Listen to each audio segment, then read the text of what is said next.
Buen día. El siguiente tema a presentar forma parte de mi tesis de investigación, donde han intervenido diferentes instituciones. Dentro de ellas se encuentra el Centro de Investigación en Materiales Avanzados, el Tecnológico Nacional de México y la Universidad Autónoma de Sinaloa. El tema a tratar en esta plática corresponde al análisis del semiángulo de colecta para BEILS sobre un cerámico ferroeléctrico libre de plomo KNNS. A manera de introducción, hablaremos un poco de los cerámicos ferroeléctricos, pero antes debemos de conocer los diferentes grupos que conforman estos materiales. Como familia principal tenemos a los cerámicos dieléctricos, los cuales están formados por una gran cantidad de materiales. Dentro de ellos tenemos a los cerámicos piezoeléctricos, y dentro de los cerámicos piezoeléctricos podemos encontrar los cerámicos piroeléctricos. A su vez, dentro de los cerámicos piroeléctricos llegamos a lo que corresponden a los cerámicos ferroeléctricos. En conjunto, podemos decir que los cerámicos piezoeléctricos forman parte de los cerámicos dieléctricos y a su vez los cerámicos piroeléctricos forman parte de los cerámicos piezoeléctricos y dieléctricos y los cerámicos ferroeléctricos forman parte de los cerámicos piroeléctricos, piezoeléctricos y dieléctricos. Una vez llegado a los materiales ferroeléctricos, los cerámicos ferroeléctricos, podemos llegar a la siguiente definición, donde los materiales ferroeléctricos son materiales polares con al menos dos orientaciones de equilibrio en su vector de polarización espontánea en ausencia de un campo eléctrico externo, y que estos vectores de polarización pueden cambiar su orientación aplicando un campo eléctrico externo. Dentro de los materiales ferroeléctricos o cerámicos ferroeléctricos encontramos lo que corresponden a los dominios ferroeléctricos, los cuales se pueden encontrar o denominar como dominio tipo A, aquellos que se encuentran en el plano, y dominio tipo C, aquellos que se encuentran fuera del plano. Y como lo dice su concepto, estos vectores de polarización se encuentran en dos diferentes orientaciones para lograr llegar a lo que es el equilibrio termodinámico. Dentro de los materiales cerámicos ferroeléctricos podemos encontrar uno que está basado en niobato de sodio-potasio, el cual en las últimas investigaciones han sido muy prometedores sus resultados o sus características.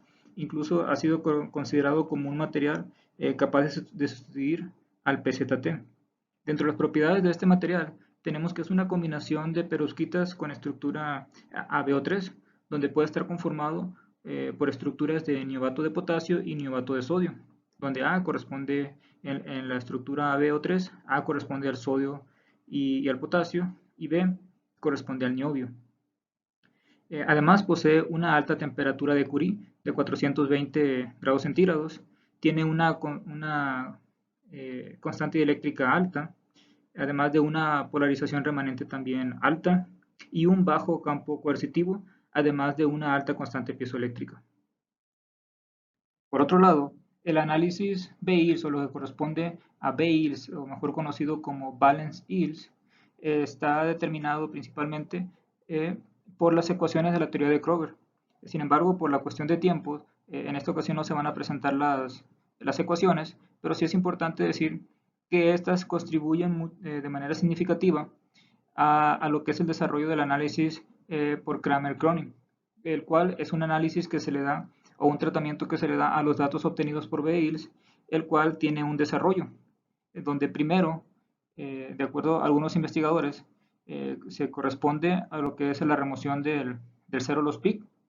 Después se realiza una deconvolución múltiple de la dispersión, se hace una corrección angular, una normalización y posteriormente se le da un tratamiento para ser usado en las relaciones de Kramer-Kronig.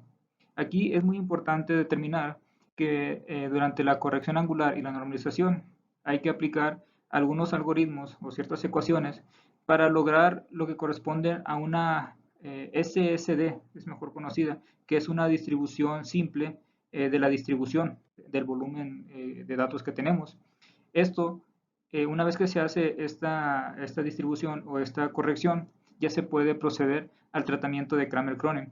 ¿Por qué es importante realizar este tipo de arreglos? Porque el análisis de BEILS es un análisis muy delicado donde hay que tomar en cuenta ciertos factores, tanto instrumentales como del equipo, y lo que corresponden o lo que es conocido como efectos relativistas, y una de ellas tiene que ver con la cuestión instrumental del equipo, que son las pérdidas Cherenkov. Otra cuestión muy importante es la preparación de la muestra, porque podemos tener efectos de superficie. Y otra parte que lo vamos a nombrar de esta forma, como nanopartículas o nanoestructuras, que tiene que ver con la forma de nuestro material, si es esférico, si es cúbico, y todas estas cuestiones pueden provocar ciertos problemas al momento de ser tratados los datos por BIRS. La importancia de las relaciones de Kramer-Kronig está directamente relacionada con la función dieléctrica compleja, la cual a su vez nos permite obtener diferentes propiedades optoelectrónicas de los materiales, como pueden ser el índice de refracción, el coeficiente de extinción, el coeficiente de absorción óptica, el coeficiente de reflexión y el número efectivo de electrones, donde se puede observar que cada uno de estos conceptos está relacionado directamente con las constantes de la función dieléctrica compleja. El objetivo de este trabajo consistió en la determinación de las condiciones óptimas para la colecta de datos por BIRS mediante el ajuste del semiángulo de colecta beta para su análisis por Kramer-Kronig. La metodología utilizada para este estudio consistió primeramente en la síntesis del cerámico libre de plomo KNNS, el cual fue sintetizado mediante una reacción de estado sólido, donde polvos de carbonato de potasio, carbonato de sodio, óxido de niobio y óxido de antimonio fueron pesados estequiométricamente y molidos mediante molienda mecánica por un equipo, un molino Expex 8000 de alta energía, por un tiempo de 9 horas. Posteriormente, los polvos ya molidos se les agregó un poco de alcohol polivinílico y fueron colocados en un dado de 1 centímetro de diámetro y fueron sometidos a una presión de 1.5 toneladas para obtener lo que corresponde a unas pastillas que se denominan como pastillas en verde. Posteriormente, estas pastillas en verde fueron sometidas a un tratamiento térmico a 800 grados centígrados por 2 horas. Después de ello, fueron removidas del horno y colocadas para su enfriamiento. Y en un segundo paso, fueron sometidas a un tratamiento térmico, un segundo tratamiento térmico, desde la temperatura inicial hasta 1200 grados centígrados por un tiempo de 4 horas. Una vez obtenido esta pastilla, ya como un cerámico completo, se utilizó un equipo FIP para su tratamiento o su preparación de la muestra y obtener las condiciones óptimas para ser analizadas por un equipo de IRS en modo TEM. Respecto al experimento por BIRS, se utilizaron 3 diferentes condiciones del semiángulo de colecta, denominados como beta 1, donde se utilizó un semiángulo de colecta de 20.3 miliradianes, beta 2, 20.3 miliradianes, con una pequeña variación en el punto focal en el cañón de electrones, y beta 3 con un semiángulo de colecta de 10.7 miliradianes.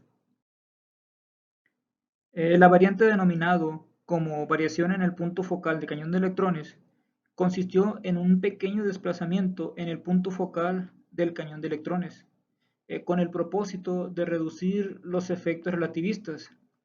Cabe mencionar que un método similar fue propuesto por Egerton y Stronger-Pollack. Como resultados de esta investigación, se realizó un análisis Rydberg de manera satisfactoria utilizando el software Foolproof, logrando obtener resultados que confirman que nuestro material posee una estructura tetragonal con un grupo espacial P4MM, el cual es un grupo característico para materiales piezoeléctricos, además de los parámetros de red A con 3.93 Armstrong y C 3.95 Armstrong. Además, se logra observar que este material presenta un poco de textura para una orientación cristalográfica en el plano 110, además de presentar una chi cuadrada de 1.82, así como una estequiometría esperada con una relación entre sodio y potasio de 0.1 a 0.9, una relación de niobio y antimonio de 0.97 a 0.3 y el característico oxígeno 3 de la estructura AB perovskita. En el caso de B, se muestra lo que corresponde a una distribución electrónica planar y distribución electrónica en 3D para los planos o orientaciones YA o XA. Esta distribución se logró obtener o graficar mediante el programa G-Fourier, el cual está integrado en el programa FullProf, donde nos permite identificar la distribución electrónica entre cada uno de los elementos del material. En este caso tenemos los análisis entre niobio y oxígeno, y el oxígeno y el sodio.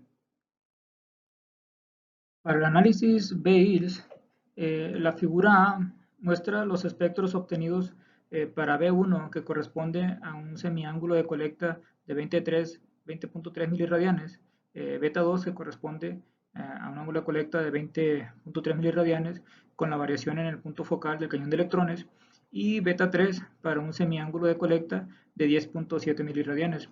Se puede observar que en la figura A, cada uno de los espectros tiene diferencias significativas entre cada uno de ellos. Para la figura 1b se ha realizado lo que corresponde a la remoción del cero loss peak utilizando las herramientas del software Gatan Microscope por medio de una deconvolución del espectro, cada una bajo las mismas condiciones. En ella se logra observar que para B1 y B3 se genera un pequeño hombro al inicio del espectro.